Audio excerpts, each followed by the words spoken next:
Hello everyone, welcome back. आज की class में हम पढ़ने वाले हैं मादा जनन अंग के मुख्य कार्य किस प्रकार से होती है। तो आइए मैं बता दूं कि जो कार्य होती है वह कैसे होती है। मादा में वयस्क अवस्था में, जब मादा वयस्क अवस्था में पहुंच जाती है तो उसके जो आवेग हैं, यौन इच्छा होती है, वो उसमें पैदा होती है, जागृत होती है ना। संभोग करने की इच्छा पैदा होती है। यौन इच्छा होने पर वह उसकी जो भग्न शिश्निका होती है ना, भग्न शिश्निका होती है, वह उत्तेजित हो जाती है। यौन इच्छा जागृत होने पर भग्न शिशिका उत्तेजित हो जाती है, जिससे जो भग के साथ साथ जो शेष अंग होते हैं, है ना, उसके साथ साथ जो भी अंग होते हैं वो भी क्या होते हैं, उद्दीप्त हो जाते हैं, उत्तेजित हो जाते हैं। और ब्लड का, रुधिर का जो प्रवाह होती है वह तेजी से होने लगता है, बढ़ जाता है। इस प्रकार से उसमें उत्तेजना बढ़ने लगती है। आगे मुख्य रूप से उत्तक फूलने लगती है। थोड़ी देर बाद उत्तक, जब ब्लड सर्कुलेशन अधिक हो जाता है तो उत्तकें फूलने लगती हैं, और उत्तकों के फूलने के कारण जो बर्थोलिन ग्रंथि होती है वह एक चिपचिपा पदार्थ, एक चिपचिपा द्रव को स्त्रावित कर देती है। योनि को चिकना बनाकर इसे अम्लों इत्यादि से प्रभाव से क्या करता है, मुक्त कर देता है। अम्ल के जो प्रभाव होता है उसे मुक्त कर देता है ना। योनि में चिकनक बनाता है उसे, और वहाँ पर जो अम्ल मौजूद होती है उसके प्रभाव को मुक्त करती है, उसे प्रभाव से हटाती है। इस समय मादा में जो मैथुन की इच्छा पैदा होती है, इस समय जो मादा में मैथुन की इच्छा पैदा होती है, शीशन के योनि में प्रवेश के समय योनि का जो बाहरी भाग होता है वह अति उत्तेजना की स्थिति में आ जाता है। शीशन का योनि में प्रवेश के समय, जब शीशन योनि में प्रवेश करता है उस समय योनि का जो अगला भाग होता है, अगला बाहरी भाग होता है, वह अति उत्तेजित हो जाता है। योनि का सबसे बाहरी भाग वह उत्तेजित हो जाती है। इस समय भग्न शिश्निका की जो शिश्नाग्रछद्र फूल जाती है ना, जो शीशन अग्रछद है वह क्या हो जाती है, फूल जाती है और ऊपर की तरफ उठ जाती है। फूल कर वह ऊपर की तरफ उठ जाती है, और स्तनों के जो चूचन होते हैं ना, चूचक होते हैं, निप्पल्स, वे क्या होते हैं, कड़े हो जाते हैं, कड़े हो जाते हैं तथा स्तन फैल जाता है। जब उसमें उत्तेजना की अति वृद्धि हो जाती है तो चूचन में वृद्धि, चूचन कड़े हो जाते हैं और जो स्तन होता है वह फैल जाता है। अति उत्तेजना जब होती है कि अंतिम स्थिति में श्वासोच्छ्वास एवं हृदय की गति बढ़ जाती है, सांस का जो गति होती है, सांस की जो आने जाने की जो प्रवाह होती है वह बढ़ जाती है तथा हृदय की गति बढ़ जाती है। योनि की दीवारें एक द्रव स्त्रावित कर देती हैं। योनि की दीवारों से एक द्रव स्त्रावित होने लगता है तथा योनि की जो पेशियां होती हैं वे मुख्य रूप से संकुचित हो जाती हैं, सिकुड़ जाती हैं। फलतः योनि ढीली पड़ जाती है। जब द्रव क्या होती है, स्त्रावित होती है, तो योनि की पेशियां ढीली होने लगती हैं, और ढीली जब हो जाती है तो वह मुख्य रूप से जो मैथुन की इच्छा क्या हो जाती है, वहाँ समाप्त हो जाती है। अति उत्तेजना के समय गर्भाशय की जो ग्रीवा होती है कि उसके नीचे योनि में खिसक जाती है। अति उत्तेजना जब होती है तो गर्भाशय में मौजूद जो ग्रीवा होती है ना, वह खिसक कर योनि में चली जाती है, खिसक कर योनि में चली जाती है। इस तरीके से वह ग्रीवा से होते हुए गर्भाशय में अवशोषित कर ली जाती है। जो वीर्य ग्रीवा के सामान्य स्थिति में आने पर, है ना, जो वीर्य होता है वह ग्रीवा के सामान्य स्थिति में आने पर वह ग्रीवा से होते हुए गर्भाशय में पहुंच जाती है। मादा की जो उत्तेजना के समय अंडवाहिनी की जो पेशियां होती हैं मादा की उत्तेजना के समय अंडवाहिनी की पेशियां संकुचित हो जाती हैं। जब मादा उत्तेजित होती है तो उसकी अंडवाहिनियां क्या हो जाती हैं, उस समय संकुचित हो जाती हैं, सिकुड़ जाती हैं। शुक्राणु सहित जो वीर्य होती है वह अंडवाहिनी में खिसक जाती है। फलतः संभोग के 5 मिनट बाद ही, है ना, कितने मिनट बाद, 5 मिनट बाद ही शुक्राणु अंडवाहिनी में पहुंच जाता है। और यहाँ पर यदि अंडाणु है तो निषेचन होता है, अगर उस वीर्य में अंडाणु मौजूद है ना, अर्थात शुक्राणु के साथ साथ मादा में पाए जाने वाले अंडाणु मौजूद है अंडवाहिनी में, तो निषेचन की क्रिया वहाँ होती है। मादा की अति उत्तेजित अवस्था निषेचन तथा गर्भधारण के लिए अनिवार्य नहीं है, जबकि नर के स्खलन के लिए उसका अति उत्तेजित होना अनिवार्य है ना। मादा में उत्तेजना की अवस्था निषेचन के लिए अनिवार्य नहीं होती, लेकिन नर के स्खलन के लिए उत्तेजित होना अति आवश्यक है। अगला जो पॉइंट है वह मादा में यौन आरंभ की जो प्रक्रिया होती है, कब से कब तक और कैसे होती है, उसके बारे में पढ़ते हैं। मादा में यौन आरंभ होने का जो अर्थ है ना, वह 12 से लेकर 14 वर्षों तक की आयु में हो जाती है। इस समय से 40 से 45 वर्ष की आयु तक वह अंडाणु बनाने की क्षमता रखते हैं। यौन आरंभ के बाद स्त्रियों में पुरुषों के समान कुछ कुछ परिवर्तन आने लगते हैं, है ना, या लक्षण बनने लगते हैं, जिन्हें द्वितीयक लैंगिक लक्षण कहते हैं। द्वितीयक लैंगिक लक्षण मुख्य रूप से हैं जांघें चौड़ी होना, कूल्हे भारी होना या बड़े हो जाना, है ना, जांघ चौड़े हो जाते हैं, स्तनों में उभार आने लगता है, स्तनों में उभार आने लगते हैं, वे बड़े होने लगते हैं, आवाज़ पतली होने लगती है तथा बगलों में जांघों में बाल उगना शुरू हो जाते हैं। रजोधर्म अर्थात ऋतुस्राव जो चक्र होती है, जो प्रति माह ऋतुस्राव का जो चक्र चलता है वह चलने लगता है। विपरीत लिंग के प्रति आकर्षण बढ़ने लगता है, वह विपरीत लिंग के प्रति आकर्षण तथा उत्तेजना को बढ़ावा करती है। लेबिया माइनोरा के चारों तरफ जो वसा का जमाव होने लगता है। यह मुख्य रूप से यौन आरंभ जब होती है ना, यौन आरंभ होती है, उसके मुख्य लक्षण हैं। ठीक है, अब हम पढ़ने वाले हैं अंडाशय और औतिकी। अंडाशय और औतिकी के बारे में हम पढ़ेंगे। तो अंडाशय के चारों तरफ एक कोशिका का स्तर होता है जो मोटी जनन उपकला उत्तकों से बनी होती है।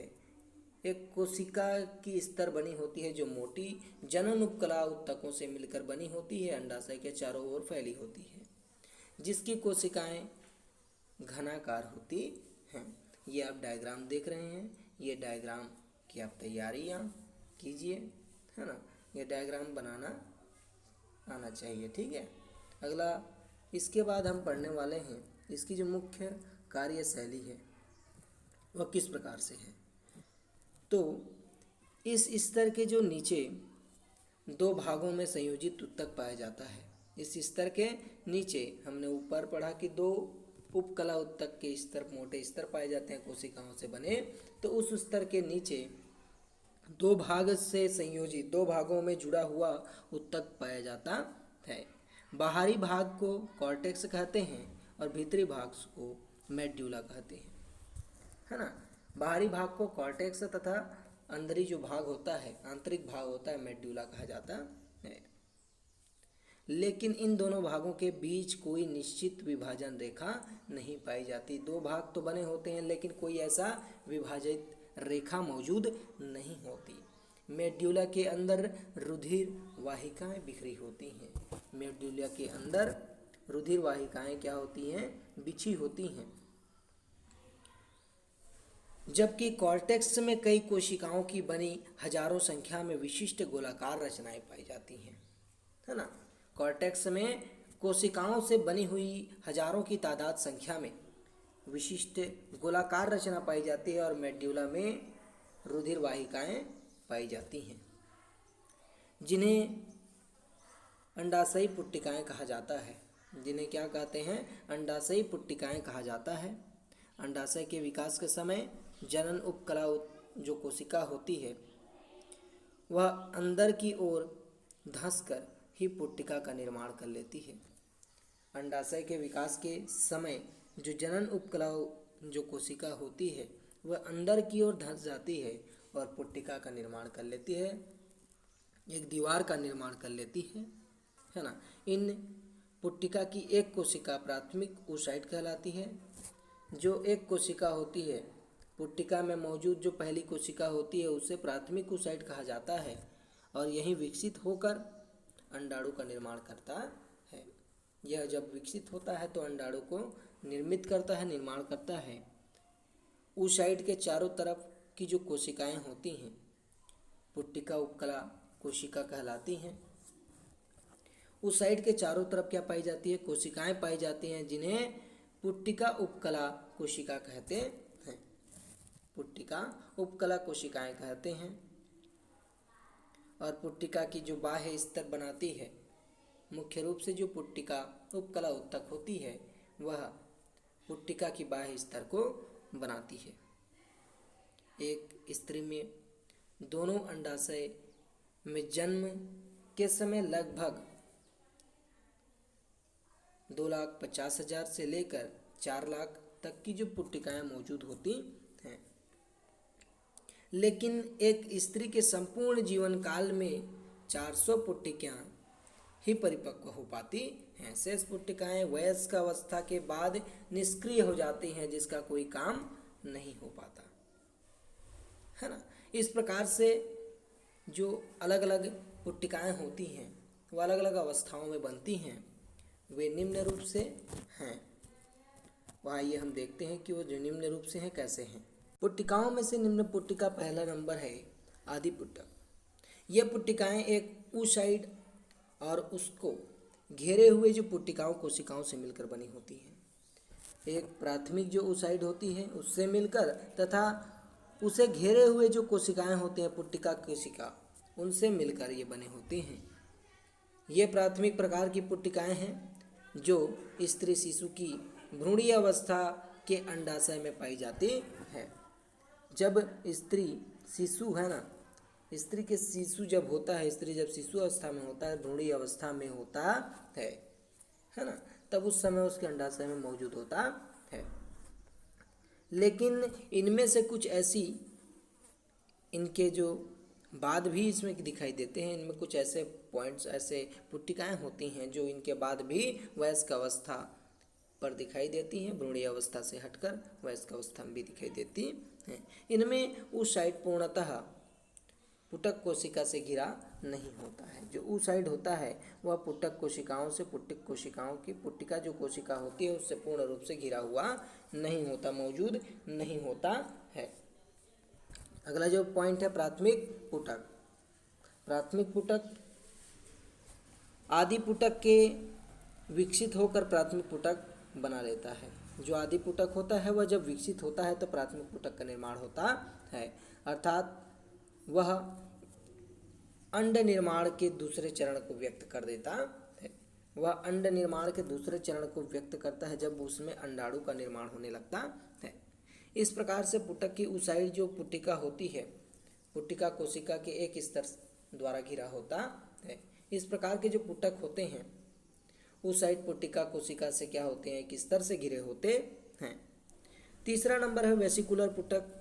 यह प्राथमिक पुट्टिकाओं से विकसित होती है और यह अंडाणु निर्माण के जो तीसरे चरण है।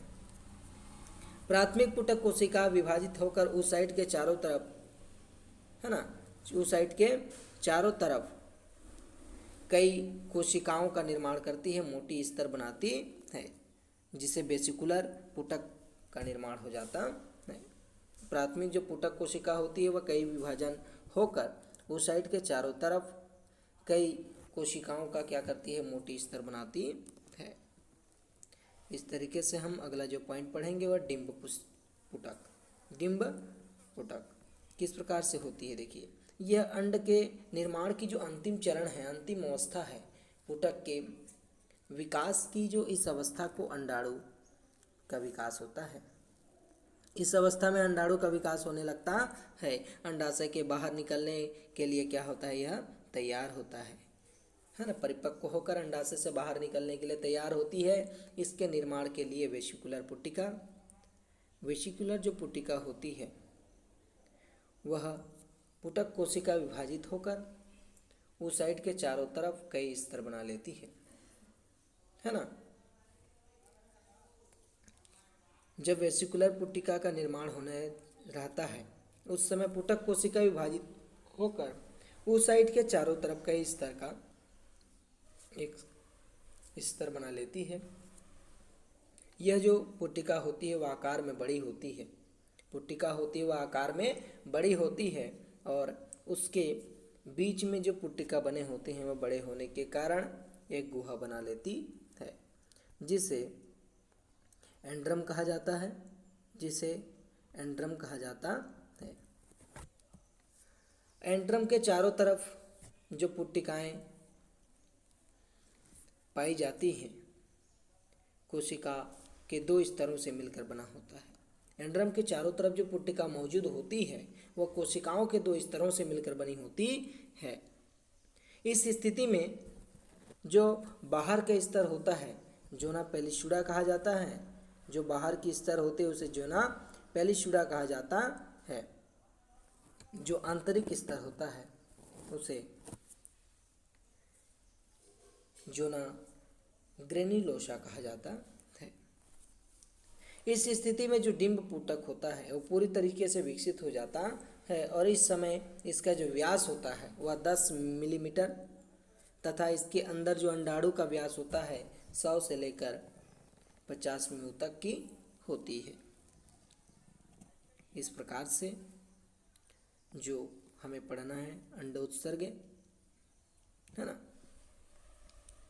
तो अंडाणु जब अंडाशय से बाहर निकलती है तो उस पूरी प्रक्रिया को क्या कहा जाता है, अंडोत्सर्ग की प्रक्रिया कहते हैं। इसमें कुछ मुख्य रूप से पॉइंट दिए हुए हैं कि इस प्रकार की जो पुट्टिका का निर्माण होता है, विकास होता है, विकास के समय पुट्टिका अंडाशय की दीवार या गुहा के अंदर धीरे धीरे गति करती है, लेकिन परिपक्व होने तथा डिंब पुटक के परिवर्तन होने के बाद पुनः अंडाशय की दीवार की तरफ आ जाती है। दीवार के सट कर फट जाती है। दीवार से यह जब सटती है तो वह फट जाती है, जिसके पुट्टिका होती है वह अंडाणु देह गुहा में चली जाती है, जिससे पुट्टिका का जो मौजूद होता है पुट्टिका में अंडाणु वह देह गुहा में चली जाती है। इस क्रिया को जिसमें अंडाणु अंडाशय से बाहर निकल जाती है ना, जिसमें अंडाणु अंडाशय से बाहर निकलती है जिसे क्या कहते हैं, अंडोत्सर्ग कहते हैं। अंडाणु के बाहर निकलने के बाद डिंब पुट्टिका में एक घाव बन जाती है ना। जब अंडाणु बाहर निकल जाती है अंडाशय से तो डिंब पुट्टिका में एक घाव बन जाती है जिससे रुधिर भरा रहता है ना। जिसमें क्या हो जाती है, उस घाव में रुधिर भरा होता है। इस समय इस पुट्टिका को कार्पस रेजिकस है ना, कार्पस हीमोरेजिकम कहा जाता है। ठीक है, कार्पस हीमोरेजिकम कहा जाता है। जल्दी ही इस पुट्टिका की रुधिर क्या होती है, जो भरी हुई गुहा होती है वह पुट्टिका कोशिका में भर जाती है। ठीक है, जो पुट्टिका में रुधिर मौजूद होती है वह पुट्टिका कोशिका में ट्रांसफर हो जाती है। अब इस पुट्टिका को कार्पस ल्यूटियम कहते हैं। जब वह रुधिर गुहा से निकलकर पुट्टिका कोशिका में भर जाती है तो उसे कार्पस ल्यूटियम कहा जाता है। कार्पस ल्यूटियम के बनने और संरक्षण तथा अंडोत्सर्ग का नियंत्रण पीयूष ग्रंथि के हार्मोन FSH और LH जो हार्मोन होती है ना, के द्वारा किया जाता है। यदि अंडोत्सर्ग जब होती है, अंड का उत्सर्जन होता है के बाद अंडाणु का निषेचन होना होता है। जब अंडाशय से अंडाणु बाहर निकलती है उसके बाद उसका निषेचन होना होता है, तब कार्पस ल्यूटियम गर्भ के 7वें महीने तक रहता है। गर्भ में कार्पस ल्यूटियम जो होती है वह 7वें माह तक रहती है, लेकिन जब निषेचन नहीं हो पाता तब वह अपने आप ही विलुप्त हो जाता है। और यह कार्पस ल्यूटियम कुछ हार्मोन्स का निर्माण करती है जो गर्भधारण तथा दुग्ध निर्माण को प्रेरित करती है। यही कार्पस ल्यूटियम कुछ ऐसे हार्मोन का स्त्रावण कर देती है जिससे दुग्ध स्त्रावण की जो प्रक्रिया होती है वह पूर्ण रूप से प्रेरित हो जाती है। इस वीडियो में बस इतना ही। अगले वीडियो में हम कुछ नए पॉइंट्स के बारे में चर्चा करेंगे। ठीक है, धन्यवाद।